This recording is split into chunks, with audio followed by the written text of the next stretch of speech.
নমস্কার, একটা নতুন ব্লগে আপনাদের সকলকে স্বাগত। আজকের যে ব্লগটি তা হলো লখনউ নিয়ে। লখনউ হচ্ছে উত্তরপ্রদেশের সবথেকে বড় শহর এবং আজ সেই লখনউর পথে আমরা এগিয়ে চলেছি। দুদিনের জন্য আমরা বেনারস গেছিলাম এবং ঠিক করেছিলাম বেনারস থেকে লখনউ যাব। বেনারসের ব্লগ যদিও আমরা এর পরে দেবো, কিন্তু প্রথমেই ভাবলাম সেই জায়গাটির ব্লগ দেব যে জায়গাটি এককালে ছিল লক্ষণের রাজধানী। হ্যাঁ, ঠিকই, লখনউ। লখনউ স্টেশন থেকে আপনাদের সকলকে জানাই সুপ্রভাত। ইতিহাসের নানা ঘটনা জড়িয়ে আছে এই শহরটাকে কেন্দ্র করে। এই শহরের বিভিন্ন আনাচে কানাচের দিকে মুঘল সাম্রাজ্য থেকে শুরু করে লখনউর নবাব, ব্রিটিশ শাসন থেকে শুরু করে আরও কত কি ইতিহাস জড়িয়ে আছে। আমরা জেমিনি কন্টিনেন্টাল নামে একটি হোটেলে এইবারে থেকেছিলাম। হোটেলটি অত্যন্ত সুন্দর এবং ভেতরকার পরিবেশ অত্যন্ত মনোরম।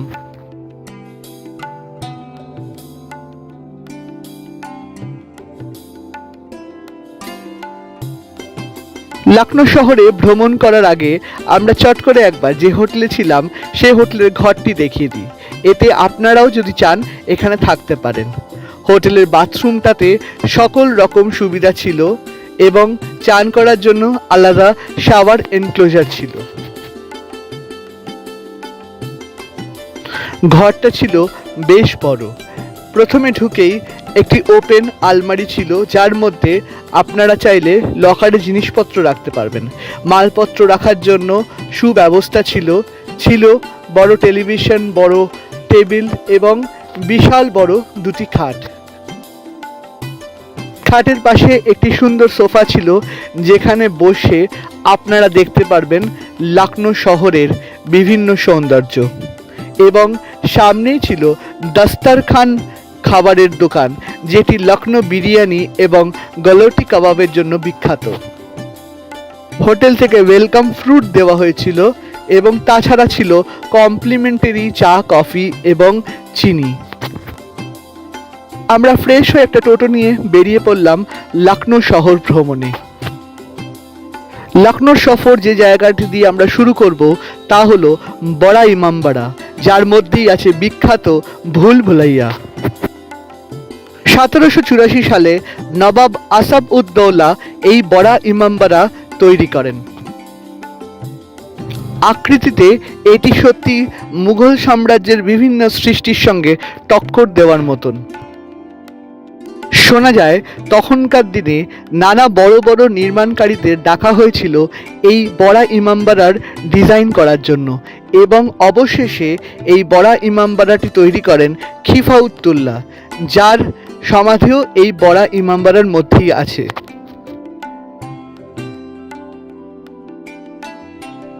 ইমামবাড়ার ভিতরকার সাজসজ্জা থেকে শুরু করে সবকিছু অতুলনীয়। আসুন একবার ভুল ভুলাইয়া ঘুরে আসি।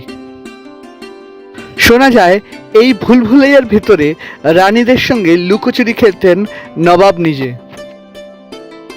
এই ইমামবাড়ার মধ্যে না জানি কত ইতিহাস জড়িয়ে আছে। বড়া ইমামবাড়ার নিচ থেকে ছাদে যাওয়ার জন্য শোনা যায় 124টি রাস্তা আছে, কিন্তু সেই ছাদ থেকেই বাইরে বেরোনোর মাত্র 2টি পথ আছে।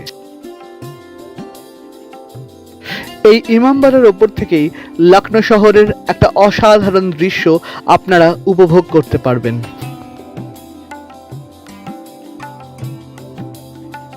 লখনউর ইমামবাড়া থেকে বেরিয়ে আমরা লখনউ শহরটি ঠিক করলাম একটু টাঙা গাড়িতে করে ঘুরবো। একটা নবাবী ভাব আসছিল এই টাঙা গাড়িতে করে লখনউ শহর পরিক্রমা করতে। টাঙা গাড়ি করে ঘুরতে ঘুরতে আমরা পৌঁছলাম লখনউর আরেকটি বিখ্যাত দ্রষ্টব্য জিনিস রুমি দরওয়াজার সামনে। এই রুমি দরওয়াজাও 1784 সালে আসফ উদ দৌলা তৈরি করেছিলেন। বড়া ইমামবাড়া এবং ছোটা ইমামবাড়ার ঠিক মাঝখানেই অবস্থিত এই রুমি দরওয়াজা। আসুন এই ঐতিহাসিক রুমি দরওয়াজার মধ্য দিয়ে আমরা টাঙা গাড়ি করে আরেকটু ঘুরে নিই। আমাদের টাঙা গাড়ি এরপর নিয়ে গেল আরেকটি জায়গায়, যে জায়গাটি হলো লখনৌর বিখ্যাত শাড়ি বা কাপড়ের কাজ লখনৌ চিকনের ফ্যাক্টরি। এখানে যে কত ধরনের লখনৌ চিকনের কাজ হয়ে চলেছে সারাদিন, তা না দেখলে আপনারা বিশ্বাস করতে পারবেন না।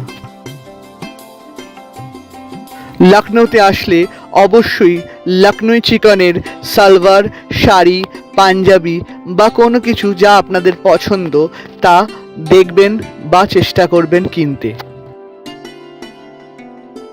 আপনাদেরকে লখনৌ চিকনের কিছু কাজ দেখালাম, যদি ভালো লাগে এখানে এসে কিনবেন। মধুমন্তী লখনৌ চিকনের কিছু শাড়ি কিনলো। আমাদের খুব খিদে পেয়ে গেছিল, তাই আমরা আর দেরি না করে টোটো নিয়ে চলে এলাম লখনৌর আরেকটি বিখ্যাত খাবার দোকান দস্তরখানের কাছে। আর লখনৌর খাবার বলতে প্রথম যে খাবারটি মাথায় আসে তা হলো লখনৌর বিখ্যাত গালৌটি কাবাব। এই দস্তরখানের আরও বেশ কয়েকটি জায়গা আছে যেখানে চাইলে আপনারা ট্রাই করতে পারেন।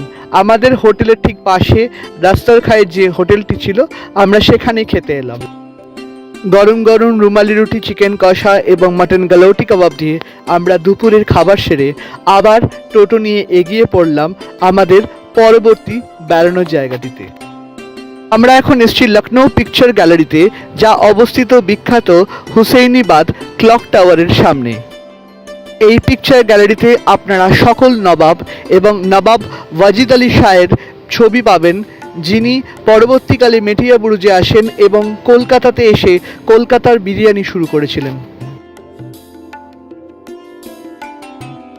আজকের দিনটা আমরা শেষ করলাম লখনৌর বিখ্যাত পাক্কা পুল ব্রিজের ওপরে, যা গোমতী নদীর ওপরে অবস্থিত।